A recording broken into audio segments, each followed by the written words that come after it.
नमस्कार दोस्तों, स्वागत है यूट्यूब चैनल सनबिग क्लासेस पे। हम लोग एडिटेरिया के बीपीएससी प्राथमिक शिक्षक के प्रैक्टिस सेट देख रहे हैं जो बिल्कुल नए मॉडल प्रश्न पत्र पे आधारित है। इसमें 5 विकल्प ऑप्शन दिया हुआ है। तो आइए शुरू करते हैं आज प्रैक्टिस सेट नंबर 3 के प्रश्न। पहला प्रश्न है कि हड़प्पा सभ्यता में जूते हुए खेत का साक्ष्य कहाँ मिलता है। हड़प्पा सभ्यता में जूते हुए खेत का साक्ष्य कहाँ मिलता है, और इसका सही जवाब हो जाएगा ऑप्शन ए, कालीबंगा। कालीबंगा राजस्थान में घग्गर नदी के किनारे पर स्थित हड़प्पा कालीन स्थल है।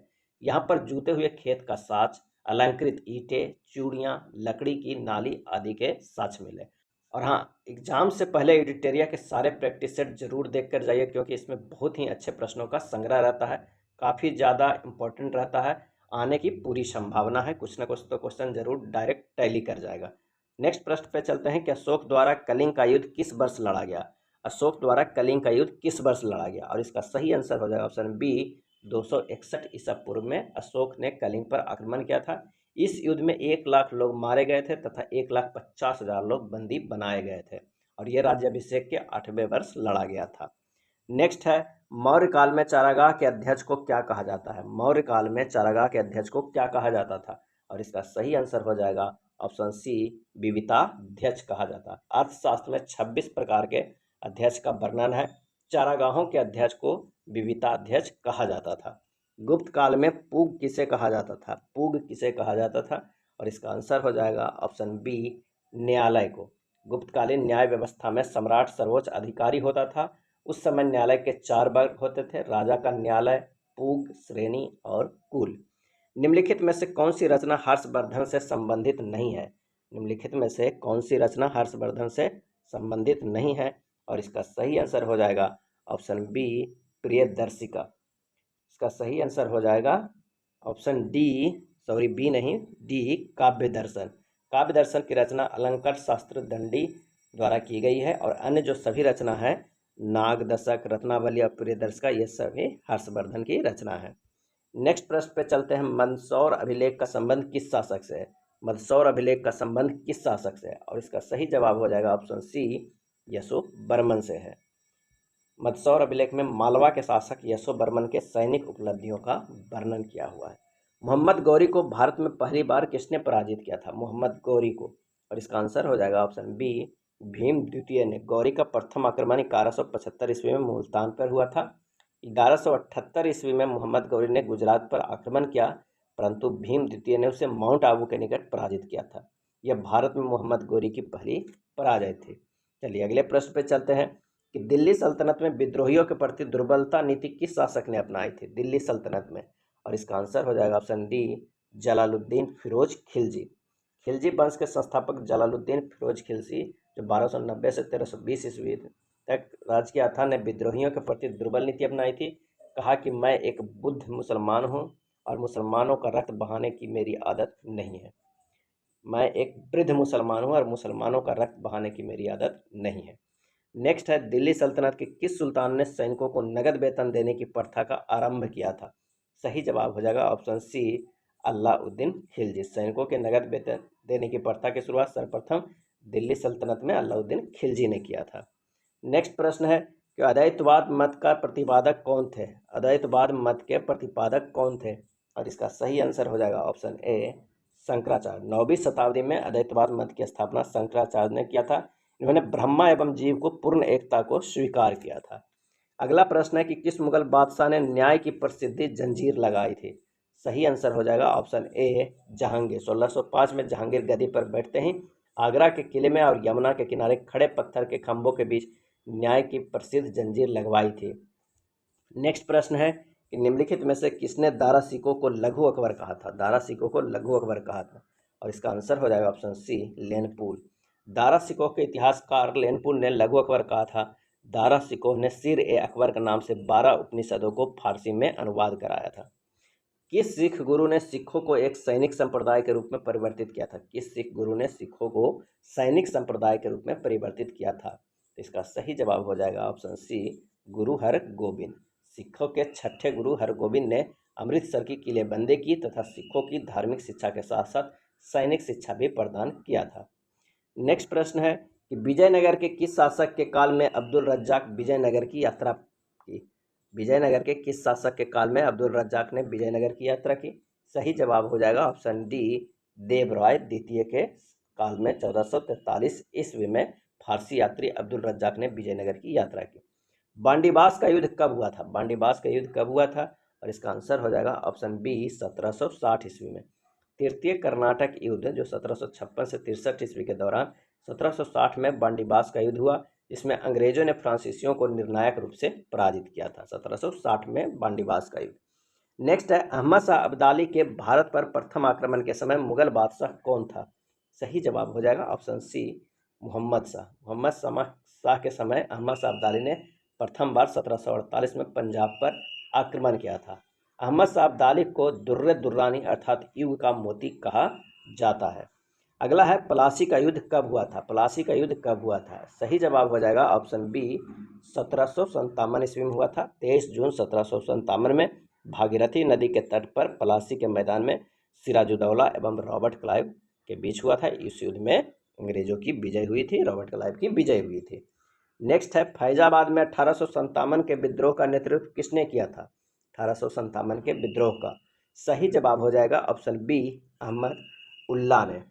नेक्स्ट है, किस इतिहासकार ने बंगाल के 1765 ईस्वी से लेकर 1772 ईस्वी के मध्य कालखंड को डाकू राज की संज्ञा दी थी?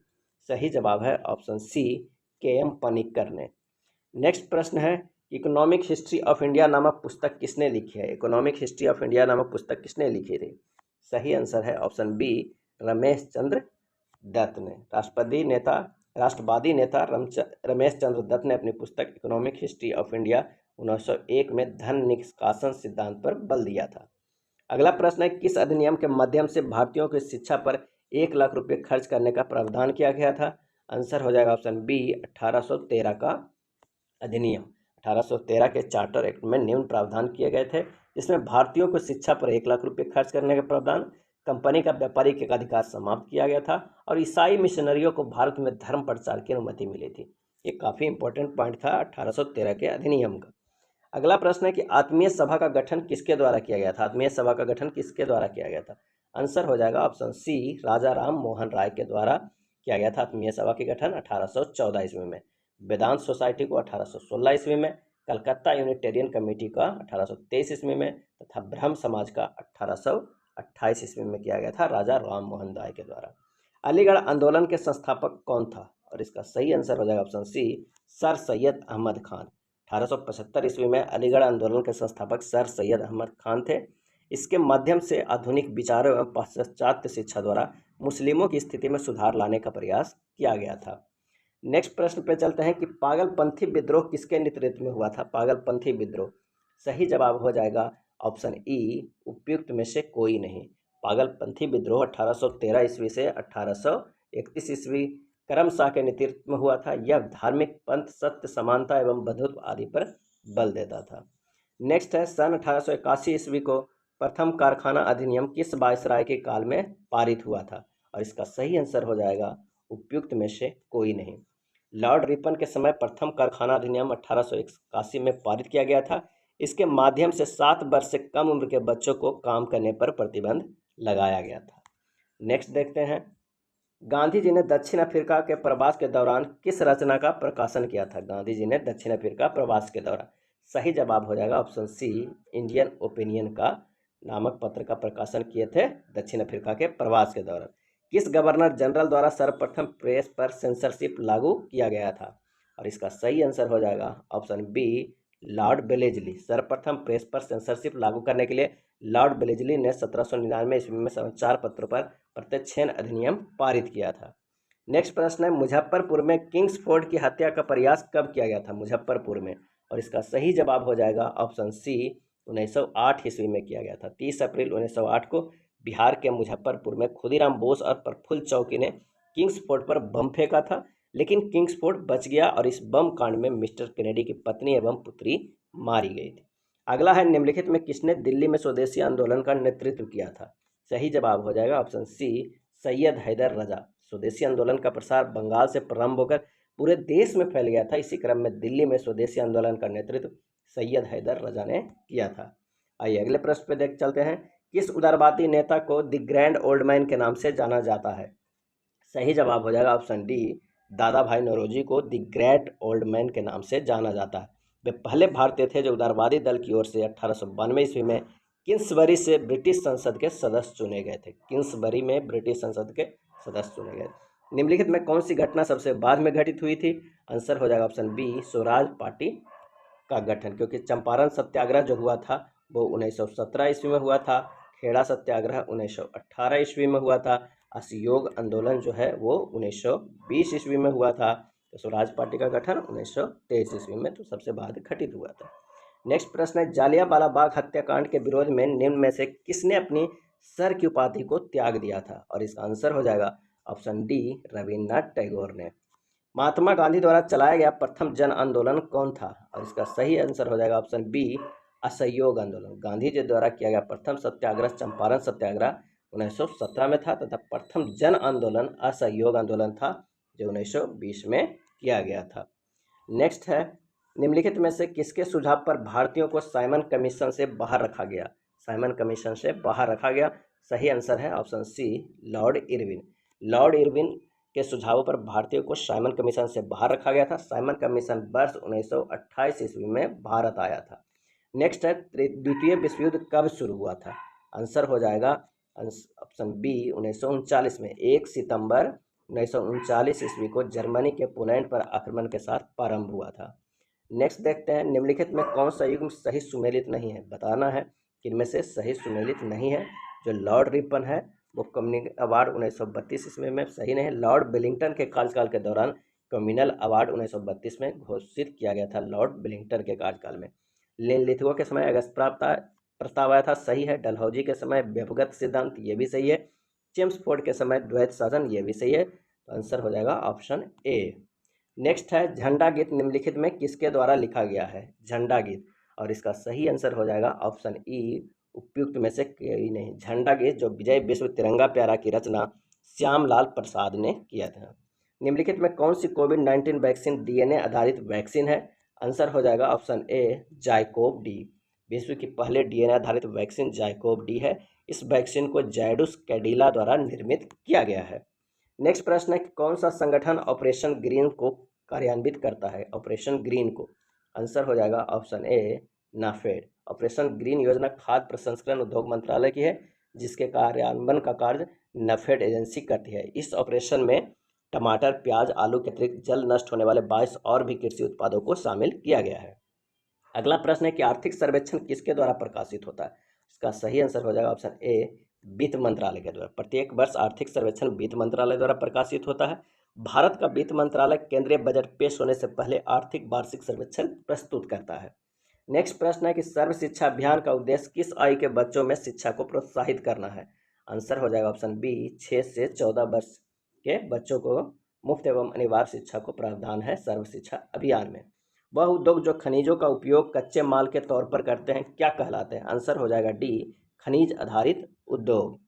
नेक्स्ट प्रश्न है कि निम्नलिखित में कंद फसलों में से किसे गरीब का मित्र कहा गया? गरीब का मित्र कहा जाता है, और इसका सही जवाब हो जाएगा ऑप्शन बी, आलू को गरीब का मित्र कहा जाता है। नेक्स्ट प्रश्न है कि भारतीय मौसम विज्ञान संस्थान कहाँ स्थित है? भारतीय मौसम विज्ञान संस्थान, आंसर हो जाएगा ऑप्शन ए, नई दिल्ली में। प्लाज्मा अनुसंधान संस्थान गांधीनगर में स्थित है। भारतीय मौसम विज्ञान संस्थान नई दिल्ली में स्थित है। केंद्रीय वन अनुसंधान संस्थान देहरादून में उपस्थित है, और केंद्रीय कांच तथा मृत्तिका अनुसंधान संस्थान कोलकाता में है। चलिए अगले प्रश्न पे चलते हैं कि दक्षिण एशियाई क्षेत्रीय सहयोग संघ सार्क का स्थापना कब हुआ था? और इसका आंसर हो जाएगा ऑप्शन सी, 1985 ईस्वी में सार्क की स्थापना हुआ था, जिसका मुख्यालय काठमांडू में है। इसके सदस्य देशों में भारत, पाकिस्तान, बांग्लादेश, नेपाल, भूटान, श्रीलंका, मालदीव एवं अफगानिस्तान शामिल है। चलिए नेक्स्ट प्रश्न पे चलते हैं कि निम्न में से कौन सा सही सुमेलित नहीं है? बताना है इनमें से कौन सा सही सुमेलित नहीं है। आंसर हो जाएगा डी, मैग्नीनॉट रेखा फ्रांस एवं स्पेन में नहीं है। मैग्नीनॉट रेखा जर्मनी एवं फ्रांस में है। किसमें है? तो जर्मनी एवं फ्रांस में है। मैकमोहन रेखा भारत एवं चीन के बीच है।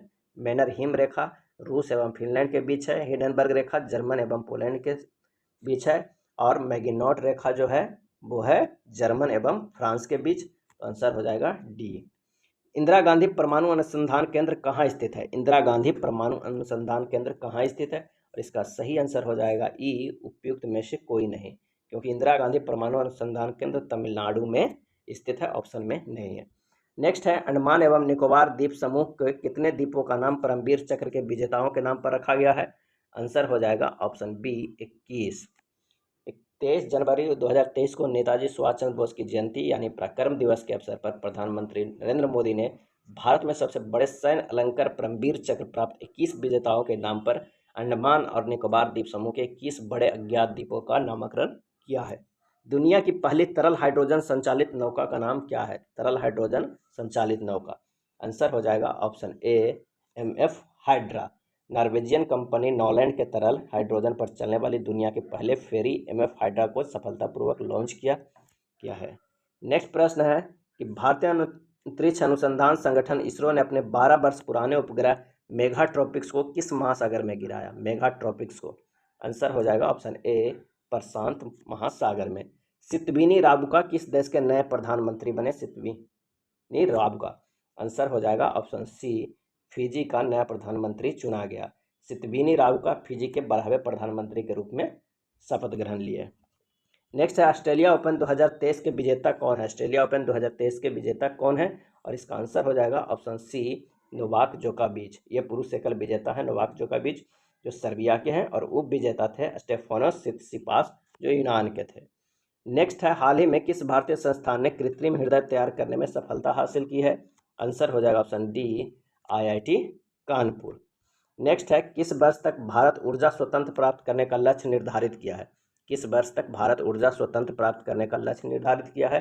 आंसर हो जाएगा ऑप्शन सी 2047 तक, जबकि भारत द्वारा शून्य कार्बन उत्सर्जन का लक्ष्य 2070 तक है।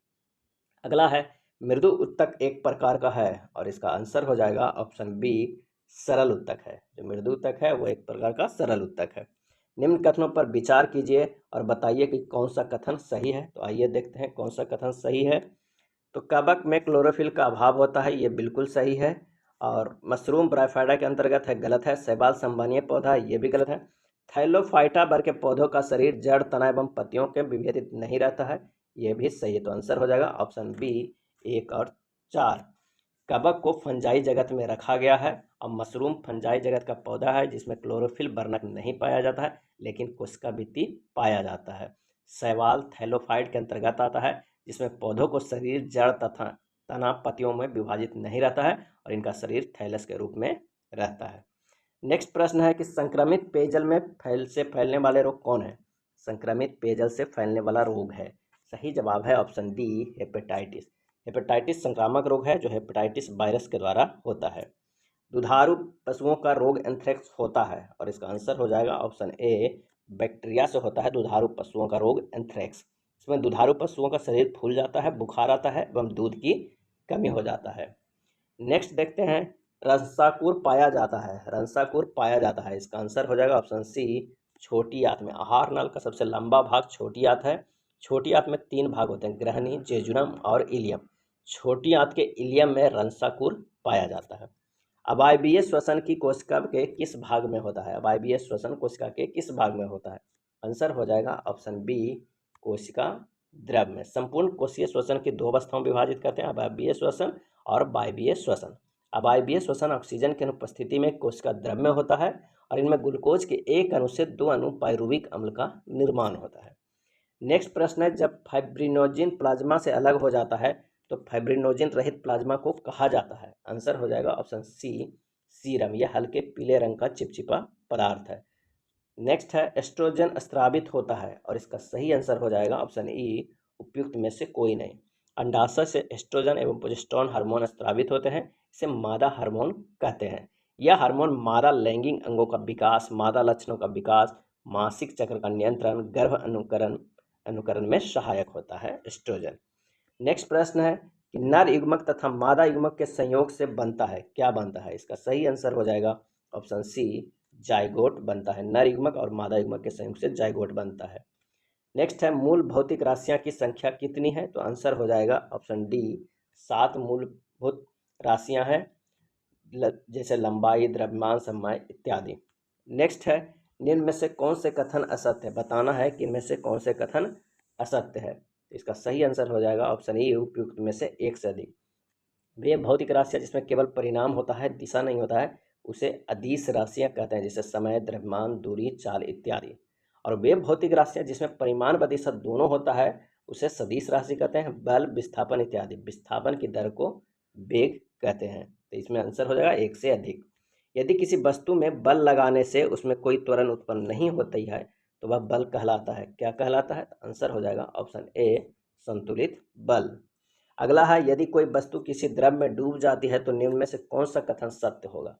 आंसर हो जाएगा सी, वस्तु का भार उत्प्लावक बल से अधिक है। नेक्स्ट प्रश्न है कि पूर्ण आंतरिक परावर्तन को घटना तब संभव होती है जब प्रकाश जाता है। पूर्ण आंतरिक परावर्तन की घटना तब संभव होती है जब प्रकाश जाता है। क्या? आंसर हो जाएगा ऑप्शन बी, सघन से विरल माध्यम में जाता है, तभी पूर्ण आंतरिक परावर्तन होता है। श्वेत प्रकाश जब एक प्रिज्म से होकर गुजरती है तो कौन से वर्ण सबसे कम विचलित होता है? वह कौन सा है? तो आंसर हो जाएगा ऑप्शन ए, लाल। जब श्वेत रंग की प्रकाश की किरणें प्रिज्म से होकर गुजरती है तो 7 रंगों में विभक्त होता है, और जिसमें बैगनी रंग का प्रकाश तरंगदैर्घ्य सबसे कम तथा आवृत्ति अधिक है, और लाल रंग के प्रकाश का तरंगदैर्घ्य सबसे अधिक तथा आवृत्ति कम है। इस कारण लाल रंग का विचलन सबसे कम होता है। चलिए आइए नेक्स्ट प्रश्न पे चलते हैं कि भारत की लंबाई बढ़ाने पर प्रतिरोध में क्या प्रभाव पड़ेगा? चालक की लंबाई बढ़ाने पर प्रतिरोध में क्या प्रभाव पड़ेगा? और इसका सही जवाब हो जाएगा ऑप्शन ए, बढ़ेगा। विद्युत धारा के लगातार प्रवाह से उत्पन्न रुकावट को प्रतिरोध कहते हैं। चालक की लंबाई तथा प्रतिरोध में सरल संबंध है, आर प्रोपोर्शनल टू एल होता है।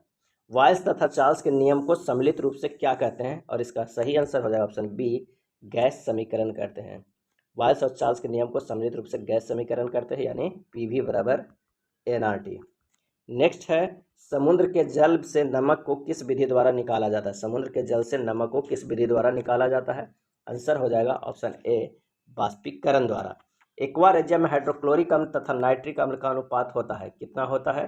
तो आंसर हो जाएगा ई, उपयुक्त में से कोई नहीं, क्योंकि जो अनुपात होता है वो 1:3 होता है। नेक्स्ट है, विद्युत का सुचालक अधातु है। विद्युत का सुचालक अधातु है, आंसर हो जाएगा ऑप्शन डी, ग्रेफाइट। सोना, चांदी, एल्युमिनियम सभी धातु हैं, जबकि ग्रेफाइट एक ऐसा धातु है जिससे विद्युत धारा प्रवाहित हो जाती है। विद्युत का सुचालक अधातु ग्रेफाइट। एक द्रव अधातु कौन सा है? तो आंसर हो जाएगा ऑप्शन सी, ब्रोमीन। एक द्रव अधातु तत्व ब्रोमीन है। इसकी स्थिति आवर्त सारणी के हैलोजन वर्ग में है। ब्रोमीन आवर्त सारणी के चौथे आवर्त तथा 7वें वर्ग में स्थित है। नेक्स्ट प्रश्न है कि पिंच ब्लेड निम्न में से किस धातु का अयस्क है? पिंच ब्लेड, आंसर हो जाएगा option B, uranium. Pitchblende U3O8 uranium धातु का अयस्क है। यूरेनियम के अन्य अयस्क का नाम कार्नेनाइट है। रेडियो सक्रियता की खोज किसने किया था? रेडियो सक्रियता की खोज किसने किया था? और इसका आंसर हो जाएगा ऑप्शन ए, हेनरी बेकरेल ने। नेक्स्ट है, भारतीय संविधान में संसद के दोनों सदनों की संयुक्त बैठक का प्रावधान किस देश के संविधान से गृहीत किया गया है? और इसका आंसर हो जाएगा ऑप्शन ए, ऑस्ट्रेलिया से। राज्यपाल का पद की शपथ किसके द्वारा दिलाई जाती है? सही जवाब हो जाएगा ऑप्शन ए, उच्च न्यायालय के मुख्य न्यायाधीश के द्वारा राज्यपाल के पद की शपथ दिलाई जाती है। भारतीय संविधान के किस संशोधन अधिनियम द्वारा पंचायती राज व्यवस्था का संवैधानिक दर्जा दिया गया है? आंसर हो जाएगा ऑप्शन सी, 73वां संविधान संशोधन के द्वारा। संघ लोक सेवा आयोग की रिपोर्ट किसको प्रस्तुत करनी होती है? और इसका आंसर हो जाएगा ऑप्शन ए, राष्ट्रपति को करनी होती है। निम्नलिखित में से किस अधिनियम द्वारा भारत में प्रांतों को स्वायत्तता प्रदान की गई थी? सही जवाब हो जाएगा ऑप्शन सी, भारत सरकार अधिनियम 1935। नेक्स्ट प्रश्न है कि खाली स्थान का मतलब है कि सर्वोच्च न्यायालय मामले और उसमें शामिल कानूनी मुद्दों पर पुनर्विचार करेगा, और इसका आंसर हो जाएगा ऑप्शन सी, अपीलीय क्षेत्राधिकार। भारतीय संविधान का अंतिम व्यवस्थापक है कौन है? आंसर हो जाएगा ऑप्शन डी, सर्वोच्च न्यायालय है अंतिम व्यवस्थापक। अगला है, समाजवादी अर्थव्यवस्था में उत्पादन के सभी कारक किसके स्वामित्व और नियंत्रण में रहते हैं? और इसका सही जवाब हो जाएगा ऑप्शन सी, राज्य के। महालनोबिस मॉडल का संबंध किस पंचवर्षीय योजना के साथ जोड़ा गया है? इसका आंसर हो जाएगा ऑप्शन बी, दूसरी पंचवर्षीय योजना, जो 1856 से 61 तक चला था। प्रोफेसर पीसी महालनोबिस द्वारा प्रतिपादित विकास युक्ति पर निर्भर था। नेक्स्ट प्रश्न है कि जनगणना 2011 के अनुसार भारत में सर्वाधिक ग्रामीण जनसंख्या किस राज्य में है? आंसर हो जाएगा ई, उपयुक्त में से कोई नहीं। सर्वाधिक ग्रामीण जनसंख्या हिमाचल प्रदेश में कितने परसेंट है? तो 90% है हिमाचल प्रदेश में। बिहार बजट 23-24 के अनुसार बिहार का विकास दर कितना रहने का अनुमान है? इसका आंसर हो जाएगा ऑप्शन बी, 15.24% रहने का अनुमान है। नेक्स्ट प्रश्न देखते हैं कि प्रति हेक्टेयर उत्पादन की दृष्टि में सबसे अधिक चावल का उत्पादन किस राज्य में होता है? आंसर हो जाएगा ऑप्शन सी, पंजाब में। सूची 1 और सूची 2 को मिलाइए और सूचियों को नीचे गए कूट की सहायता से सही उत्तर का चयन कीजिए। आइए देखते हैं, मिलाते हैं कहाँ कहाँ है। तो आंसर इसका जो हो जाएगा कि जिम कॉर्बेट कहाँ है? तो उत्तराखंड में है। बांधवगढ़ कहाँ है? तो मध्य प्रदेश में है। दम्फा कहाँ है? तो मिजोरम में। और रणथंभौर कहाँ है? तो राजस्थान में। आंसर हो जाएगा सी, 3 4 2 1। अगला प्रश्न है कि भारत में सर्वाधिक वर्षा निम्न में से किन क्षेत्रों में होती है? इसका सही जवाब हो जाएगा ऑप्शन ए, पश्चिमी घाट, हिमालय क्षेत्र तथा मेघालय में। नेक्स्ट है ring of fire. Ring of fire से अभिप्राय है और इसका आंसर हो जाएगा ऑप्शन सी, प्रशांत महासागर में भूकंप एवं ज्वालामुखी से प्रभावित क्षेत्र। भूमध्य रेखा कितने देशों से होकर गुजरती है? भूमध्य रेखा, तो सही जवाब हो जाएगा ऑप्शन डी, 13 देशों से होकर गुजरती है भूमध्य रेखा। नेक्स्ट प्रश्न पे चलते हैं। निम्नलिखित में जलधाराओं में से कौन सी ठंडी जलधारा है? कौन सी ठंडी जलधारा है? आंसर हो जाएगा ये उपयुक्त में से एक से अधिक आंसर जो है वो ठंडी जलधारा है। ठंडी जलधाराओं में है हम्बोल्ट या पेरुवियन धारा, ओएसियो धारा, कैलिफोर्निया धारा, अंटार्कटिका धारा, लेब्राडोर धारा, कनारी धारा, पूर्वी ग्रीनलैंड धारा, बेंगुएला धारा, फॉकलैंड धारा, दक्षिण हिंद महासागर आदि शामिल हैं। नेक्स्ट है निम्न में से कौन सा देश कैस्पियन सागर से सीमा नहीं बनाता है? कैस्पियन सागर से, और इसका आंसर हो जाएगा ऑप्शन सी, इराक नहीं बनाता है। कैस्पियन सागर पश्चिमी एशिया में यूरोप के पूर्वी छोर पर स्थित है। यह विश्व का सबसे बड़ा झील है। कुल 5 देशों की सीमाएं कैस्पियन सागर से मिलती है। इसमें रूस, अजरबैजान, कजाकिस्तान, तुर्कमेनिस्तान तथा ईरान शामिल है, जबकि ईरान इसमें सीमा साझा नहीं करता है। नेक्स्ट प्रश्न है निम्न में से किस जिला की सीमा रेखा की लंबाई पश्चिम बंगाल में सबसे कम स्पर्श करती है? आंसर हो जाएगा ऑप्शन सी, पूर्णिया। निम्नलिखित में किस राज्य में सर्वाधिक पाइराइट पाए जाते हैं? आंसर हो जाएगा ऑप्शन ए, बिहार में सर्वाधिक पाइराइट पाए जाते हैं। 2011 की जनगणना के अनुसार बिहार में सर्वाधिक लिंगानुपात किस जिले का है? आंसर हो जाएगा ऑप्शन सी, गोपालगंज में है 1021, जबकि सबसे कम लिंगानुपात मुंगेर में है 876। भारत का सबसे लंबा राष्ट्रीय जलमार्ग कौन सा है? तो आंसर हो जाएगा ए, राष्ट्रीय जलमार्ग 1 इलाहाबाद से हल्दिया जलमार्ग है। नेक्स्ट प्रश्न है कि शून्य रेखा कहलाती है, शून्य रेखा कहलाती है। आंसर हो जाएगा ऑप्शन डी, त्रिपुरा और बांग्लादेश के बीच की रेखा को शून्य रेखा कहते हैं। अब आइए मैथ का प्रश्न है कि 80 का 50% का 90% मान क्या होगा? अब 80 का 50% कितना होगा? तो 40 होगा। और 40 का 90% कितना होगा? तो 36 हो जाएगा। तो इसका सही जो आंसर हो जाएगा ऑप्शन ई हो जाएगा, उपयुक्त में से कोई नहीं, 36 ऑप्शन में नहीं है। 9 + 2 √14 का वर्गमूल ज्ञात करें। तो आप इसे ज्ञात कर सकते हैं किस तरह? तो 9 को लिख दीजिए 2 + 7 और 2 √2 गुना 7 लिख सकते हैं, और √2 के स्क्वायर प्लस √7 के स्क्वायर प्लस 2 × √2 × √7 कीजिएगा, और a² + b² + 2ab में तोड़ दीजिएगा a + b के होल स्क्वायर। तो इसका जो आंसर हो जाएगा वो हो जाएगा ऑप्शन बी, √2 + √7। एक तैराक धारा के प्रतिकूल 30 किलोमीटर और धारा के अनुकूल 40 किलोमीटर दूरी तय करता है। यदि प्रत्येक स्थिति में उसे 5 घंटे लगते हैं तो धारा की गति ज्ञात करें। तो धारा के प्रतिकूल गति कितना है? 6 किलोमीटर पर घंटा, 30 से भागा दे देंगे 5 से, और धारा के अनुकूल 8 किलोमीटर पर घंटा। अब धारा की गति बराबर होता है हाफ इंटू अनुकूल गति माइनस प्रतिकूल, यानी 8 - 6 बराबर कितना हो जाएगा? 2/2 बराबर 1, तो 1 किलोमीटर पर घंटा। तो आंसर हो जाएगा ऑप्शन सी। एक्स और वाई दो अनुपूरक कोण है। यदि एक्स अनुपात वाई बराबर 7 अनुपात 8 है तो वाई माइनस एक्स का मान ज्ञात करें। तो एक्स बराबर 7 है, अब वाई बराबर 8 है दिया हुआ है, तो दोनों अनुपूरक कोणों का योग कितना होता है? 180 डिग्री होता है। तो 7a + 8a बराबर 180 डिग्री। a बराबर कितना हो जाएगा? 12 डिग्री। अब x और y में ये रख देंगे तो 84 डिग्री और 96 डिग्री आ जाएगा। तो y - x मतलब हो जाएगा 96 - 84 बराबर 12 डिग्री। तो सही जवाब हो जाएगा ऑप्शन डी। नेक्स्ट प्रश्न है कि मेष में 26 उम्मीदवारों के लिए 7 दिनों का पर्याप्त भोजन है। 6 उम्मीदवारों ने 2 दिनों के बाद परिसर छोड़ दिया। बचा हुआ भोजन कितने दिनों तक चलेगा? इसका जो सही आंसर हो जाएगा वो हो जाएगा ए, 6 दिनों तक चलेगा। नेक्स्ट प्रश्न है कि क्लास टेस्ट में 63 के बजाय रवि के अंक गलत रूप से 93 दर्ज हो किए गए हैं। गलती की वजह से कक्षा में औसत अंकों में आधे की वृद्धि हो गई। कक्षा में छात्रों की संख्या ज्ञात करें। अब आइए देखते हैं कि माना कि छात्रों की संख्या और कक्षा में औसत अंक क्रमशः x और a है, तो कह क्या रहा है कि XA प्लस 63 माइनस 93 बटा x हो जाएगा। इसका जो आंसर हो जाएगा a प्लस 1/2 हो जाएगा। अब जब इसे सोल्व करिएगा x से प्लस 63 माइनस 93 बराबर x प्लस x/2, x का मान आ जाएगा 60। ऑप्शन डी सही हो जाएगा। चलिए नेक्स्ट प्रश्न पे चलते हैं कि 80 लीटर के मिश्रण में सिरप और पानी का अनुपात 5:3 है, तो किस मात्रा में पानी मिलाया जाए ताकि मिश्रण में सिरप और पानी का अनुपात 5:6 हो जाए। तो मिश्रण में सिरप की मात्रा कितना है, तो 5/8 गुना 80 बराबर कितना 50 लीटर है।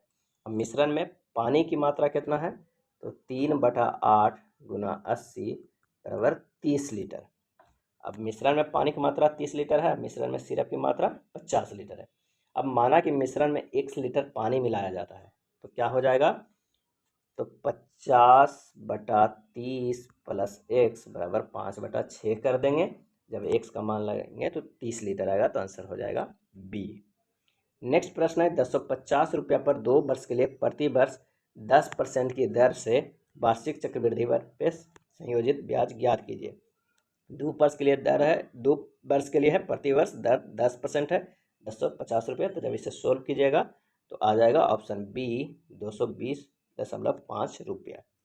नेक्स्ट प्रश्न है एक संख्या में 30% की वृद्धि की जाती है और फिर 25% की कमी की जाती है, तो प्रतिशत में शुद्ध वृद्धि या कमी ज्ञात करें। तो इसका आंसर जो हो जाएगा वो क्या हो जाएगा, इस तरह करना है कि 30 माइनस 25 माइनस 30 गुना 25/100। 30% की वृद्धि की जाती है, फिर 25% की कमी की जाती है। तो इस तरह आप सोल्व करेंगे तो जो आंसर आ जाएगा वो निकल के आ जाएगा 2.5% की कमी हो जाएगा। माइनस में आया मतलब कमी हुआ है। नेक्स्ट है दिए गए व्यंजक का मान ज्ञात करें। 326 गुना 2 प्लस 112 भागा 4 माइनस 2 गुना 3। तो सबसे पहले आप भागा के काम करेंगे, उसके बाद जो आएगा ये गुना के करेंगे और सब उसके बाद सोल्व करेंगे। ये बोर्ड मास पे आधारित है, तो इसका आंसर हो जाएगा ऑप्शन ई उपयुक्त में से कोई नहीं। जो अभिष्ट माना बन के आएगा वो 674 निकल के आएगा। अगला है दो बहनों की वर्तमान आयु का अनुपात 5:4 है। यदि 4 वर्ष बाद उनकी आयु का अनुपात 11:9 हो जाता है, तो छोटी बहन की वर्तमान आयु क्या है। अब बताना है वर्तमान आयु। एक तरफ इस तरफ फर्स्ट कर लीजिए, इस तरफ सेकेंड कर लीजिए।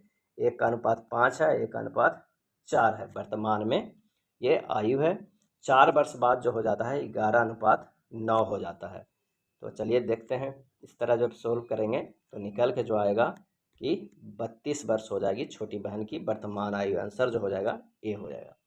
नेक्स्ट है निम्नलिखित अंक श्रेणी में लुप्त संख्या ज्ञात करें। 21, 30, 160, 459। उसके बाद क्या होगा, तो 21 से जो 30 गया हुआ है वो +9 गया हुआ है। 21 से 30 +9 गया हुआ है।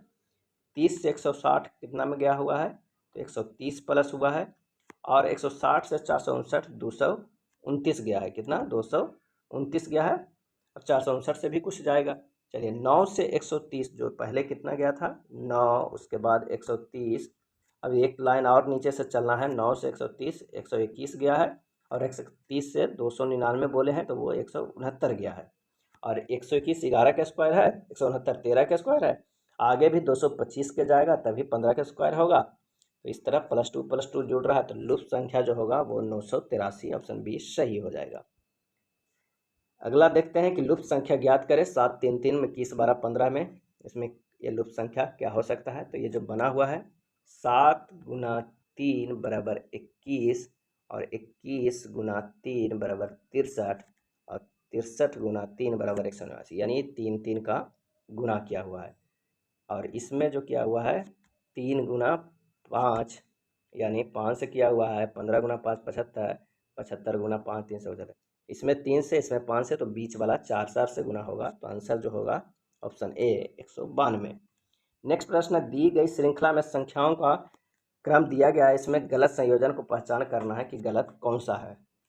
तो 325 से 262 -66, 262 से 204 -55, 204 से 160 -44, -33, -22, -11। ये यहाँ पर सब 10 10 के अंतर में है। तो अगर हम -66 करते हैं तो आंसर 259 आना चाहिए। कितना आना चाहिए? 259, ना कि 262। 11 के गुणक में घटाया गया है तो 262 पैटर्न के अनुसरण नहीं करता है, तो आंसर हो जाएगा 262 गलत है। नेक्स्ट प्रश्न है कि किस कूट भाषा में GIFT को 168 के रूप में लिखा जाता है, ग्रेड को 255 के रूप में, और शब्द गॉड को इसी कूट भाषा में किस प्रकार लिख सकते हैं? तो आइए देखते हैं। GIFT मतलब 7 + 9 + 6 + T का 20 होता है, तो कितना होगा? और उसमें सब में से 4 से गुणा कर देंगे तो हो जाएगा 168। ग्रेड को भी अगर हम इसी तरह जोड़ते हैं, ग्रेड 7, R का 8 होता है, E का 5 होता है, A का 1 होता है, T के 20 होता है, और इसमें भी 5 से गुणा करेंगे तो आ जाएगा 255। उसमें 4 से, इसमें 5 से, क्योंकि इसमें 5 डिजिट है और GIFT में 4 है, तो गॉड में कितना होगा? 3 डिजिट है, गॉड में 3 डिजिट। तो G का मान 7, O का मान 15 और D का मान 4 है, और इसे 3 है, GOD 3 डिजिट है, तो 3 से गुना करें तो 26 × 3 = 78। आंसर आ जाएगा, ऑप्शन सी सही हो जाएगा। 4 अक्षर समूह दिए गए जिनमें से 3 किसी प्रकार के समान है और एक भिन्न है, उस भिन्न अक्षर समूह को चयन करना है। आइए देखते हैं कि कौन सा चयन है, तो आंसर हो जाएगा BICKP, क्योंकि इसमें हर चीज़ में B से भी गया, B से भी गया -6 और V से E गया विपरीत में, और E से M गया +8, और इसी तरह PJQ में P से J गया -6, J से Q गया, J से Q विपरीत है, और Q से Y +8 है। भी इसमें V से P गया -6, P से K गया, जो क्या है? P से K गया विपरीत है, और K से S गया है +8। ये सब तीनों एक जैसा पैटर्न पे है, लेकिन ICKP अलग है, तो आंसर हो जाएगा B। क्या हो जाएगा? आंसर हो जाएगा ऑप्शन B। नेक्स्ट प्रश्न पे चलते हैं कि निश्चित कूट भाषा में कलिक्यू को GMDFBR के रूप में लिखा जाता है, उसी कूट भाषा को डबल किस प्रकार लिखा जाएगा? यहाँ पर जो है CLI जो है उसको लिखा गया है किस अर्थी में? तो GMD। तो इसको इस तरह चेंज किया गया है कि तिरछे तिरछे पहले लिखा गया है, C इधर लिखा गया है, I इधर गया, L इधर लिखा गया है, और उसके बाद उसमें +1 जोड़ा गया है। काफ़ी कन्फ्यूजन वाला है। आइए फिर से एक बार देख लेते हैं। CLI को सबसे पहले इधर C लिखा गया है, I को इधर लिखा गया, L को इधर लिखा गया, उसमें अगर +1 जोड़ दे रहे हैं तो लिखा रहा है GMD। उसी तरह QUE के 3 डिजिट को एक तरफ किया गया है। जब इसी तरह सोल्व करेंगे तो जिसका आंसर हो जाएगा वो हो जाएगा ऑप्शन A। अगला प्रश्न है कि निम्नलिखित शब्दों में अंग्रेजी शब्दकोश के उनके क्रम के अनुसार व्यवस्थित करेंगे तो क्या हो जाएगा? तो क्रम हो जाएगा ऑप्शन A, पहले 3 ड्वेल लिखाएगा, उसके बाद ब्रिंडल लिखाएगा, उसके बाद डाई लिखाएगा, उसे डाइक होगा, तो आंसर A सही हो जाएगा। नेक्स्ट है, राहुल अपने घर के पास पार्क में टहलना शुरू करता है। वह 7 मीटर पूरब की ओर दौड़ता है, 7 मीटर पूरब जाता है, फिर 9 मीटर अपनी बाईं ओर दौड़ता है, फिर वो अपने दाईं ओर 6 मीटर दौड़ता है, फिर उत्तर की ओर 11 मीटर दौड़ता है, फिर वह पश्चिम की ओर 13 मीटर दौड़ता है। तो इस तरह जब वो दौड़ेगा तो उसका कितना हो जाएगा आंसर? तो इसका सही जवाब हो जाएगा ऑप्शन B, 20 मीटर। अगला प्रश्न है कि उस विकल्प का चयन करें जो तीसरे शब्द में उसी तरह संबंधित है जिस प्रकार पहला शब्द दूसरे शब्द से संबंधित है। प्रफुल्लित का उल्टा उदास होता है, तो बहादुर का जो होगा वो होगा कायर, तो आंसर हो जाएगा ये था इडुटेरिया के BPSC बिहार प्राथमिक शिक्षक के प्रैक्टिस सेट नंबर 3 के प्रश्न। अगर वीडियो अच्छा लगा हो तो प्लीज़ लाइक एंड शेयर कर दीजिएगा। धन्यवाद।